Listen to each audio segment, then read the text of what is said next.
गांव में एक आदमी रहता था जो बहुत बूढ़ा हो चुका था, जिस वजह से उसे कम दिखाई देता और बहुत कमज़ोर हो गया था। इसलिए अपनी बची खुची ज़िंदगी अपने बेटे के साथ बिता सके, इसलिए शहर में रह रहे उसके बेटे के घर रहने चला गया। बेटा एक शहर के छोटे मकान में रहता था। मकान तो उसका छोटा था, लेकिन उसके अंदर जो चीज़ें थी वो महंगी थी। उस मकान में बेटा, उसकी पत्नी और उनका एक 5 साल का बच्चा, यह छोटा सा परिवार साथ मिलकर रहता था। बूढ़े पिता के आने से उनके परिवार का एक सदस्य और बढ़ गया। यह पूरा परिवार रोज सुबह शाम डाइनिंग टेबल पर साथ में खाना खाया करता। बूढ़ा पिता अपनी कमजोरी के चलते हमेशा खाने की चीज़ें नीचे गिराता रहता और कई बार कांच के बर्तन भी टूट जाया करते थे।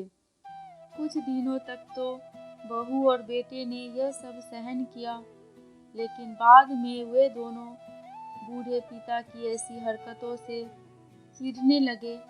एक दिन बेटे ने कहा कि ऐसा कब तक चलेगा, हमें कुछ करना पड़ेगा।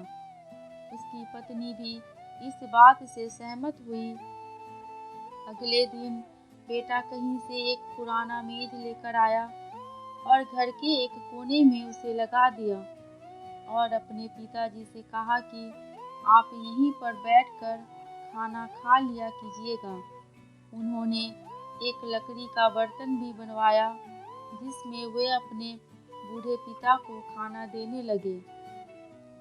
अपने कांच के कीमती बर्तन बचाने के लिए अपने बूढ़े पिता को लकड़ी का बर्तन देने में उन्हें जरा भी शर्म नहीं आई।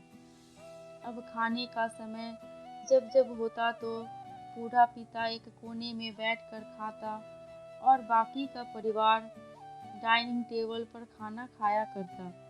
डाइनिंग टेबल पर बैठे बैठे दोनों पति पत्नी कभी कभी अपने बूढ़े पिता की तरफ देख लिया करता। बूढ़े पिता की आंखों में उन्हें आंसू भी नजर नहीं आते, मगर उन पर कोई असर नहीं होता। बूढ़े का पोता भी यह नज़ारा हमेशा देखता और वह अपने में ही खोया रहता। एक दिन जब पति पत्नी डाइनिंग टेबल पर बैठकर खाना खा रहे थे, तब उनका बच्चा जमीन पर बैठकर कुछ कर रहा था। उन दोनों ने बच्चे के हाथ में लकड़ी का टुकड़ा देखा, लेकिन उन्हें कुछ समझ में नहीं आया कि बच्चा लकड़ी के टुकड़े के साथ क्या कर रहा है।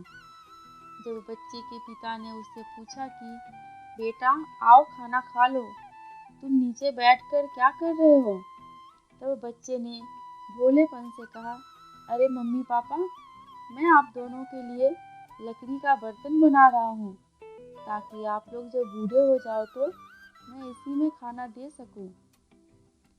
अपने नादान बेटे द्वारा दी गई यह सहज बात दोनों के दिल में तीर की तरह उतर गई। दोनों एक दूसरे का चेहरा निहारने लगे। बिना कुछ कहे ही दोनों की आंखों में पानी आ गया और उन्हें अपनी भविष्य की किताब अपने आप सामने खुलती नजर आने लगी। उन्हें समझने में ज़्यादा देर नहीं लगी कि अब उन्हें आगे क्या करना पड़ेगा। अगले दिन कमरे के कोने से वह पुराना मेज हटा गया। अब बूढ़ा पिता और बाकी का परिवार साथ में बैठकर फिर से खाना खाने लगे। बूढ़े पिता की कमजोरी की वजह से हो रही गलतियां भी अब किसी को नहीं चिढ़ाती थी। हमें अपने बड़े बुजुर्गों का हमेशा ख्याल रखना चाहिए। हमारे माता पिता और बुजुर्गों के साथ वैसा ही व्यवहार करना चाहिए जैसा हम चाहते हैं कि हमारे बूढ़े होने के बाद हमारे बच्चे हमारे साथ करें। दोस्तों, आपको ये कहानी कैसी लगी, प्लीज़ कमेंट करके हमें ज़रूर बताना।